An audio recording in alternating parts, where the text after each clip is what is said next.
जय हिंद जोहार साथियों, आप देखना शुरू कर चुके हैं जोहार इंडिया न्यूज। मैं हूं रोहित कुमार। साथियों, आज हमारे साथ में हमारे स्टूडियो में कई छात्र नेता और अभ्यर्थी यहां पर मौजूद हैं, जो कि पलामू चतुर्थ वर्गीय कर्मचारी की जो बहाली हुई थी उसके संदर्भ में लगातार आंदोलन कर रहे हैं। आइए इनसे परिचय करते हैं, जानते हैं कि क्या कुछ आंदोलन में हो रहा है और इनकी मांग क्या है। तो सबसे पहले मैं स्वागत करना चाहूंगा, हमारे साथ में छात्र नेता अनूप कुमार पासवान जी हैं। अनूप जी, स्वागत है आपका जोहार इंडिया न्यूज में। बहुत बहुत धन्यवाद जोहार इंडिया न्यूज के हमारे भैया। आपने इस चैनल पे जो हम लोग को मौका दिए हैं, ये बहुत ही ऐसा फील हो रहा है कि अब शायद हम लोग की आवाज़ सीएम तक जाएगी और इसके बारे में पॉजिटिव न्यूज ही हम लोग के पास आएगा। ऐसा पूरे पलामू के छात्र का अपेक्षा है कि आपकी न्यूज चैनल के माध्यम से। तो अनूप जी, हमें ये बताइए कि लगातार देखा जा रहा है कि आप लोग वर्ष 2017 के बाद जिस तरह से 2025 में इसकी बहाली को सुप्रीम कोर्ट ने रद्द किया और उसके बाद में जो कुछ अपेक्षाएं छात्रों के बीच में बनी, क्या कुछ अटकलें हैं जो कि लगातार सामने आ रही है, इस पर कुछ प्रकाश डालिए। सबसे पहले तो आज अगर ये स्थिति है पूरे पलामू के जो युवा हैं, 25,000 अभ्यर्थी जो फॉर्म भरे हैं, अगर दर-दर भटक रहे हैं तो इसके लिए सबसे ज़्यादा अगर कोई ज़िम्मेवार है तो यहाँ के आला अधिकारी हैं।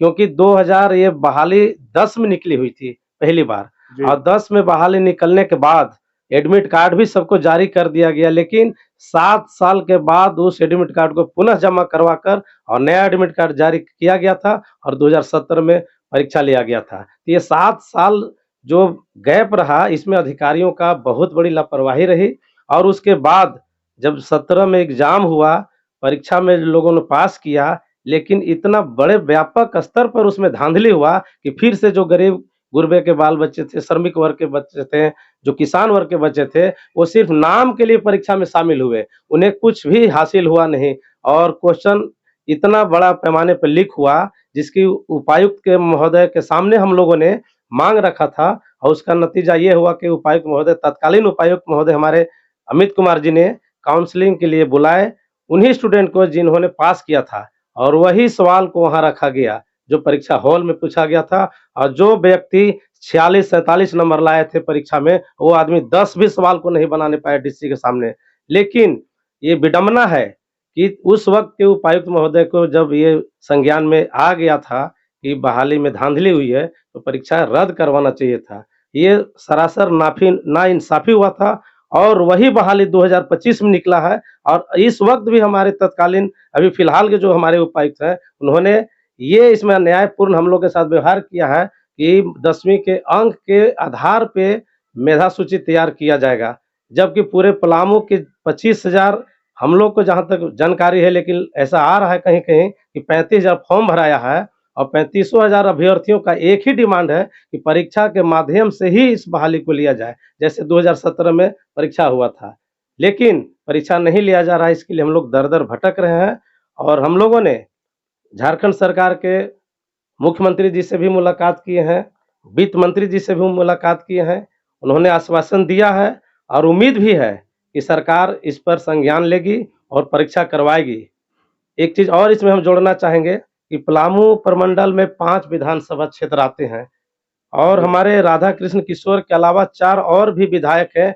उनकी कोई जवाबदेही नहीं है कि इस पलामू में जो बहाली इतना बड़े स्तर पर निकला हुआ है, आपने ना सदन में आवाज़ उठा रहे हैं, ना स्टूडेंट का साथ दे रहे हैं, तो ये बहुत ही दुर्भाग्य की बात है सर। तो मुझे ये बताइए कि जो यहाँ की उपायुक्त हैं, उन्होंने कहा है कि अगर 10th के जो अंक हैं, मैट्रिक के जो अंक हैं, उसके आधार पर यदि परीक्षा ली जानी चाहिए, तो इसमें दिक्कत कहाँ आ रही है?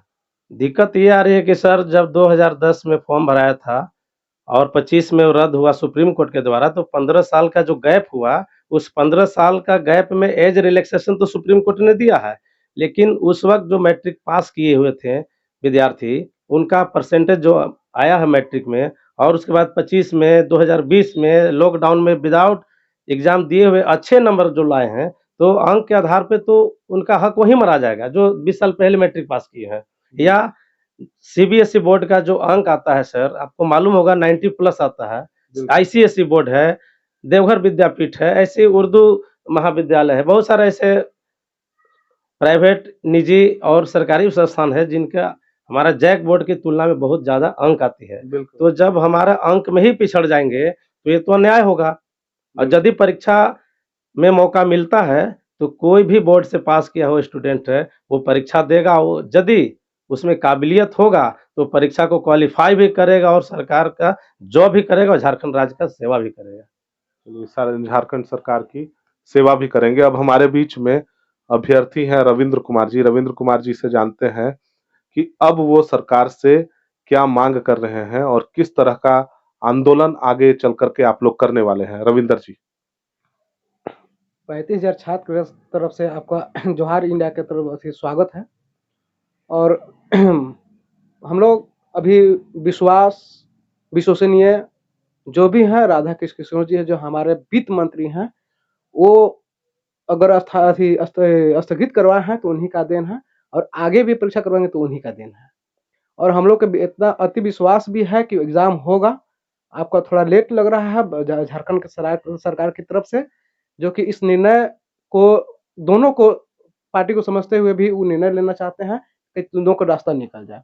अब आगे की आंदोलन बात है, तो आगे का आंदोलन जब अगर सरकार नहीं हम लोग के पक्ष में बात रखती है, तब हम लोग आगे आंदोलन करेंगे। यानी कि आपको पूरा भरोसा है सरकार पर कि आगे चल करके परीक्षाएं होंगी और परीक्षा के आधार पर जो है चतुर्थ वर्गीय कर्मचारी की बहाली होगी। तो हमें ये बताइए अनूप जी, अब जब जैसा कि रविंद्र जी बोल रहे हैं कि पूरा भरोसा है सरकार पर, तो अभी क्या कुछ चल रहा है? कुछ स्थिति स्पष्ट हो पाई है? देखिए, आज हम लोगों ने झारखंड सरकार के माननीय वित्त मंत्री श्री राधाकृष्ण किशोर जी से एक प्रतिनिधिमंडल सवेरे हम लोग आवास पे मुलाकात किए हैं जी। और वे बताए हैं कि 5 तारीख को कैबिनेट का बैठक है, जी। आप लोग आइए। तो हम लोग 5 तारीख को रांची जाएँगे, कैबिनेट का मीटिंग में हम लोग शामिल भी होंगे जी। और वित्त मंत्री एवं मुख्यमंत्री जी से मुलाकात करके इस मामले में हम लोग चाहेंगे कि जल्द से जल्द परीक्षा का तिथि घोषित हो, ताकि ये परीक्षा की तिथि घोषित नहीं होने से स्टूडेंट का पढ़ाई भी बाधित हो रही है और हमारे कुछ ऐसे अभ्यर्थी हैं जो झारखंड छोड़कर काम करने भी दूसरे राज्यों में चले गए हैं। तो उन लोगों ने आशा तोड़ दिया है, क्योंकि लगभग ये 7 से 8 महीना ये हो चुका है ये बहाली को निकले हुए। तो बहुत ऊहापोह की स्थिति में है पूरे पलामू के जो अभ्यर्थी हैं। तो हम माँग करता है और सरकार पे भरोसा है और खासकर वित्त मंत्री पे भरोसा है कि छात्र हित में वो ज़रूर निर्णय लेंगे। जी।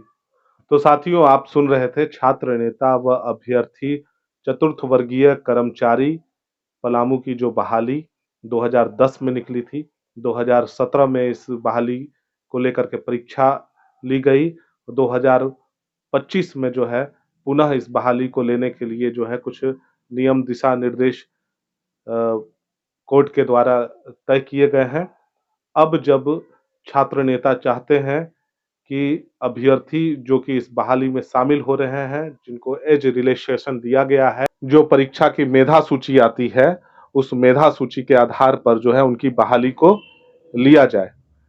और इन्हीं सारी खबरों को लेकर के हमारी लगातार कोशिश रही है कि हम जमीनी स्तर की जो समस्याएं हैं, उसको अपने चैनल के माध्यम से दिखाएं। तो आप सभी का बहुत-बहुत धन्यवाद। आप लोग जोहार इंडिया न्यूज़ के स्टूडियो में आए और इस चतुर्थ वर्गीय कर्मचारी की बहाली को लेकर के आपने 2 शब्द रखे, इसके लिए आप सभी का बहुत-बहुत धन्यवाद।